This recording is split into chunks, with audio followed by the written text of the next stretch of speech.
Good day, I'm Stephen McHugh, and this is your JIS News for Wednesday, November 16, 2022. The Ministry of Finance and the Jamaica Civil Service Association, JCSA, have signed a Memorandum of Understanding, MOU, giving effect to the restructuring of compensation in the public sector.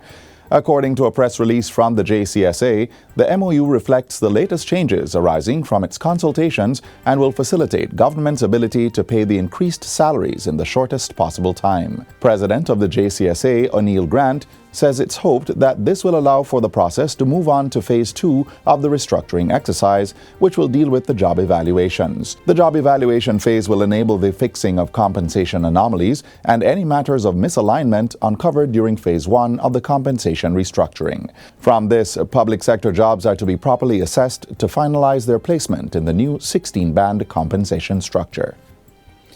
Jamaica is set to welcome an increase in air traffic as the aviation sector continues to recover from the disruption caused by the pandemic, pointing out that prior to the pandemic, Jamaica's aviation traffic stood at 6.5 million passengers annually.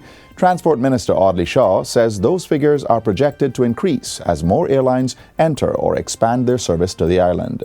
Jamaica's recovery in aviation traffic continues to outpace other territories, having more flights from different airlines coming into our international airports on a regular basis. These airport advancements are providing travelers with the opportunity to save time and money to move across borders. Minister Shaw was speaking on Monday at the welcome ceremony for Arajet Airlines' inaugural flight from Santo Domingo to the Norman Manley International Airport in Kingston. Chief Executive Officer and co-founder of Arajet, Victor Pacheco Mendez, says the airline is looking forward to the partnership. It will only serve to the Jamaican people as a tool for the growth of tourism, for the growth of commerce, and as a platform for your entrepreneurs to be able to go and expand their visions and their businesses.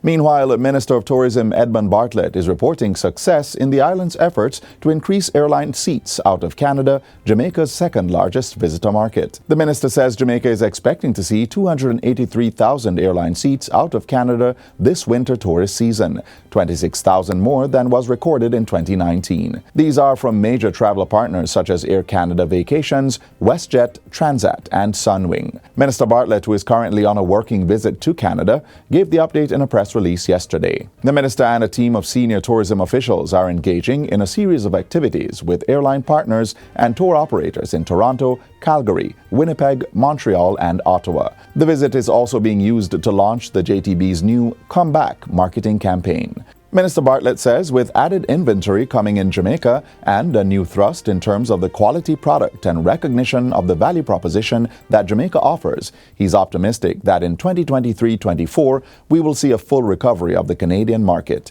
The ultimate goal is a return to 2010 levels. Government has welcomed the latest price reduction on the cost of fertilizer sold by Newport Forsan Jamaica Limited. The company announced a 2 to 11% price adjustment to its traditional standard NPK granular fertilizers last week, the third price cut in recent times. The adjustment will also be extended to its booster line of improved fertilizers, with new prices ranging from 3 to 14% lower than some traditional granular standard fertilizers. Agriculture Minister Pernell Charles Jr. says this will help farmers get back into production more quickly following recent adverse weather conditions. He is encouraging farmers to take advantage of the lower prices to boost production.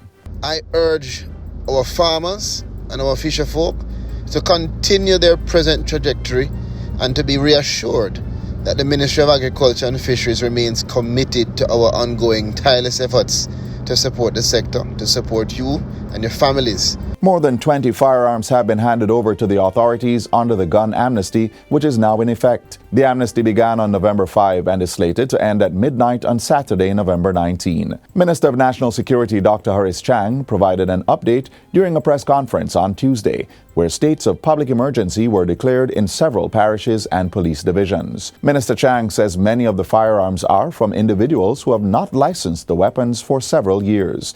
The amnesty precedes the implementation of the new Firearms Act, which the minister says satisfies all the legal precedents and constitutional framework and will impose significant penalties ranging from 15 years to life imprisonment.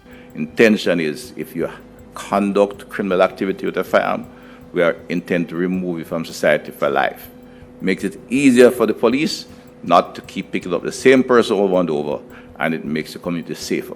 Firearms or ammunition may be surrendered to any sub-officer or senior sub-officer on duty at any police station or any designated officer at any location of the Firearm Licensing Authority. The illegal weapons may also be surrendered to an attorney at law on behalf of an individual seeking the amnesty.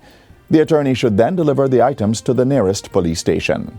And finally, Minister of Education and Youth Fable Williams is urging students to stay in school and embrace education in order to acquire the skills required to lead the life they desire. She made the appeal during the recent launch of Anti-Gang Week at the Filippo Baptist Church in Spanish Town. Educated people earn more money than others who are not educated. It's just the truth of the matter. Embrace education rather than go down the other routes, because the other routes lead to shorter lifespan. We want our young people to choose the way that will guarantee that they live in peace and security in this country. From now through November 19, there are several events planned for Anti-Gang Week. Minister Williams says the drive is to see a marked reduction in the prevalence of gangs and occurrences related to them in schools and in society at large. And that's it for JIS News Today. I'm Stephen McHugh. Thanks for watching.